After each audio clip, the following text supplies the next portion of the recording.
Quand les températures grimpent et frôlent des valeurs records, il faut redoubler de vigilance. Dans cette base nautique à quelques kilomètres de Perpignan, les agents de surveillance sont sur le qui-vive.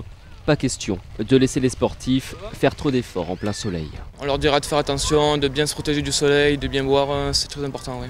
Et aux heures de grosse chaleur, en général, il y a peu de gens qui font du sport. Ce n'est pas le cas de cet homme qui ne s'arrête jamais, que ce soit l'hiver avec des températures négatives ou l'été quand le mercure flirte avec les 40 degrés. Il faut vraiment avoir une bonne condition physique, quoi. Moi, je le fais personnellement, quoi, mais bon, je ne conseillerais pas à des gamins ou aux parents de venir avec des enfants en bas âge, de venir faire du sport en plein cagnasse.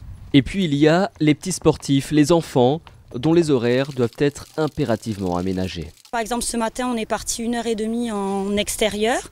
Donc nous avons le lac de Villeneuve qui est à côté où il y a de l'air. Et là, ils viennent de déceler leurs chevaux, ils ont douché tous leurs chevaux. Et eux, en même temps, ils en profitent un petit peu pour jouer avec l'eau. Donc après 5 heures, une fois que la température est baissée, là on fait monter un petit peu les cavaliers confirmés pour travailler les chevaux un peu plus. Mais c'est des séances de 1 demi-heure, 3/4 d'heure, pas plus. Le sport à ne pas prendre à la légère donc en période de canicule, quelle que soit la pratique et quel que soit l'âge, avec toujours en tête ces 2 conseils, s'hydrater le plus possible et éviter les efforts entre midi et 16 heures.